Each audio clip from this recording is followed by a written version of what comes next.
Olá, boa noite. Começaram hoje em Brasília os debates que antecedem a votação do impeachment da presidente Dilma Rousseff. É a última oportunidade nessa etapa na Câmara Federal para a defesa e a acusação se pronunciarem sobre a legalidade ou não do pedido de afastamento da presidente. Em Manaus, o sentimento nas ruas é dividido e há muita expectativa para a votação de domingo, que poderá entrar para a história. O futuro do Brasil e da presidente Dilma Rousseff está nas mãos de 513 deputados federais. Para conseguir derrubar o governo, são necessários que 2/3 desses parlamentares, ou seja, 342 deputados, votem a favor do impeachment. A pressão pela saída da presidente, motivada pela crise política e econômica do Brasil, é sentida nas ruas. E poucos são os que defendem a manutenção do governo. Eu sou a favor do impeachment, porque primeiro que o PT foi um dos culpados. Sou a favor do impeachment, sim. O nosso povo está sofrendo demais. Então, eu acho que se mudar de governo, vai melhorar muito pra gente. Tem que sair. Porque é muita enrolação, ela fala uma coisa, não é verdade, né? Então é muita falcatrua aí por trás. Tem que continuar, rapaz. Não deixaram a mulher trabalhar todo o tempo perturbando a mulher, rapaz. Não deixaram ela trabalhar. Se ela sair, vai ficar pior. O processo, que começou hoje com os debates na Câmara Federal, quase foi suspenso no dia de ontem, depois que a Advocacia Geral da União resolveu questionar o pedido de impeachment no STF. Nesta quinta-feira, os ministros do Superior Tribunal Federal julgaram 5 ações de interesse do governo que pediam a suspensão ou a alteração da ordem de votação do impeachment marcado para domingo. Mas todos esses pedidos foram negados e o processo continua. Mas isso não significa uma derrota do governo, já que durante o pronunciamento da decisão, o presidente do STF, ministro Lewandowski, disse que esse processo ainda poderá ser reexaminado em um momento oportuno. Outra preocupação demonstrada pela Justiça é que o plenário da Câmara deverá levar em consideração apenas as acusações levantadas no processo, como os decretos de créditos suplementares e as chamadas pedaladas fiscais. Os movimentos pró-Dilma Rousseff defendem as pedaladas como uma estratégia adotada pelo governo para manter os programas sociais e que não configura crime. O que todos os governadores fazem, né? E as pessoas, o que é isso? Você às vezes precisa adiantar algum recurso para poder garantir os programas, os projetos sociais. Foi isso que a presidenta fez. Ela pediu, é um crédito, é como qualquer pessoa faz no seu cartão de crédito. Você não tem dinheiro, você extrapola um pouco o seu limite, mas isso vai ser cobrado com juros também. Então não é algo que você faz em prol de você mesmo, né? Eu penso que no processo de impeachment até agora não foi comprovado nada, absolutamente nada que comprometa a presidenta Dilma no que diz respeito à lei de responsabilidade, ao crime de responsabilidade fiscal. Então eu penso que é muito vago essa questão do processo de impeachment. Já os movimentos que pedem a saída do governo tentam de todas as formas influenciar a população a tomar partido. Em uma das ruas mais movimentadas da capital, os políticos indecisos ou que manifestaram apoio ao governo foram expostos em um outdoor. Porque o que move a política é a opinião popular, como todos nós sabemos. Então, diante disso, nós providenciamos o outdoor com aqueles que estão indecisos e aqueles que já se manifestaram contra o impeachment. O povo brasileiro não aguenta mais tamanha corrupção instalada pelo Partido dos Trabalhadores. E nós estamos aqui cobrando os nossos parlamentares para que eles venham se posicionar em favor da população. Para este cientista político, independente do resultado de domingo, a atitude mais prudente a ser tomada pelos eleitores é deixar o ódio de lado e tentar seguir em frente. Uma coisa é certa, que se há uma manifestação contra governo e pró-governo, isso faz parte da democracia. Eu creio que isso nos enriquece. Agora, como foi dito anteriormente, nós temos que pautar isso dentro de uma racionalidade e não dentro de uma paixão cega ou de uma paixão estúpida, que é geralmente o que acontece. De acordo com a Constituição, em caso de aprovação do pedido de impeachment na Câmara, somente após a instauração do processo pelo Senado é que a presidente da República deve ser afastada do cargo por até 180 dias. O julgamento final do processo é de responsabilidade dos 81 senadores do Brasil.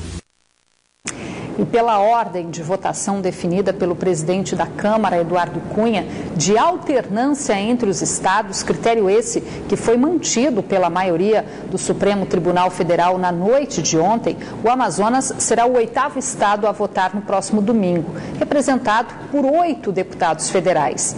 Mas como cada um deve votar? O jornalismo da Band Amazonas procurou os parlamentares para fazer essa pergunta.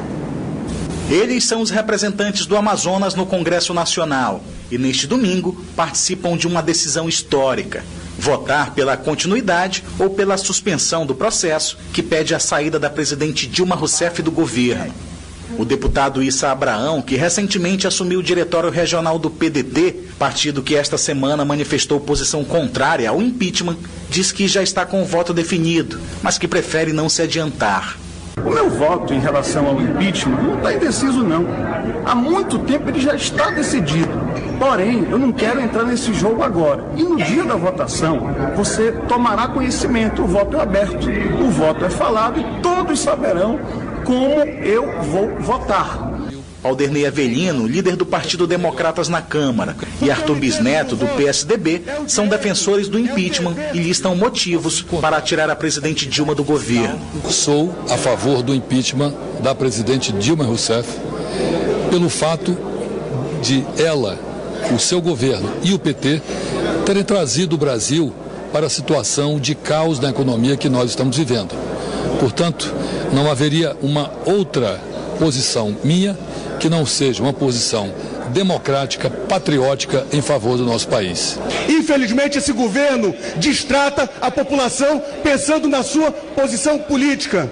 Esse governo termina no domingo, porque o Brasil não aguenta mais passar por situações como essa. Houve crime de responsabilidade.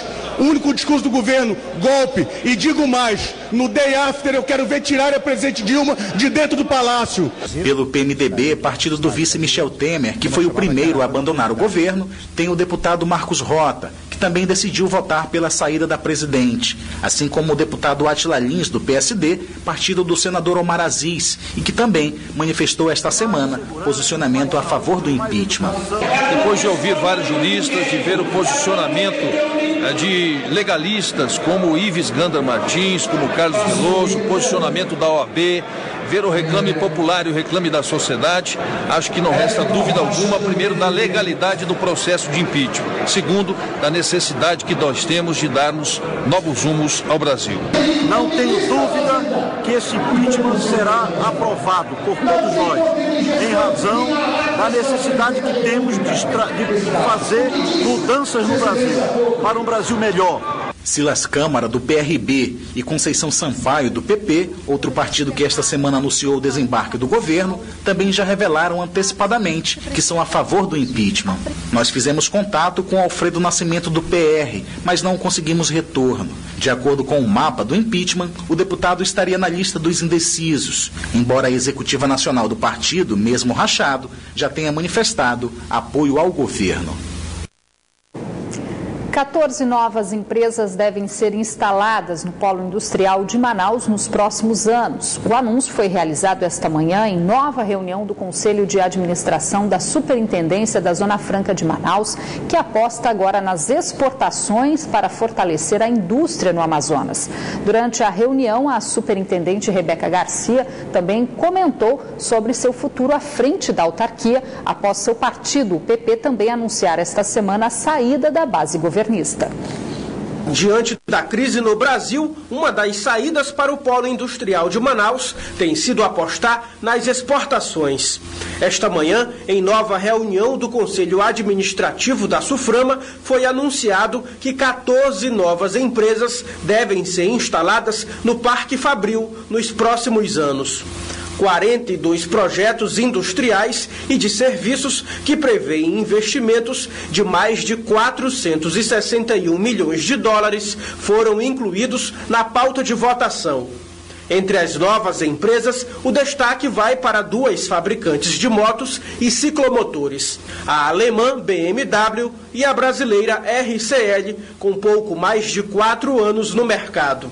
Nós vemos aí um acréscimo de 14% nas nossas exportações, o que é um número muito expressivo para o momento. Apesar da atração de novos investimentos e a previsão de novos postos de trabalho, os dados de queda na produção industrial e de empregos no setor ainda preocupam. O primeiro bimestre de 2016 registrou uma queda no faturamento de 17,6% no polo industrial de Manaus. Uma fotografia do que está acontecendo na economia nacional, né? Natural queda da demanda, do consumo, e isso se traduz na queda da produção. Exatamente o sentido de nós procurarmos a saída para essa produção que está estocada. E o mais razoável, o mais lógico hoje é por via do mercado externo das exportações. A Zona Franca de Manaus, ela foi criada como um modelo de abastecimento do mercado consumidor interno brasileiro. Então, se a demanda brasileira diminui, consequentemente, as nossas produções caem também e, consequentemente, a mão de obra necessária para essa produção diminui. Na coletiva de imprensa, a superintendente da SUFRAMA também foi questionada sobre como fica a sua permanência no comando da autarquia, já que o partido do qual faz parte também rompeu com o governo federal. A presidente sabe que sou do partido. Se ela entender se é melhor haver alguma substituição, é claro, ela fará e eu vou entender perfeitamente.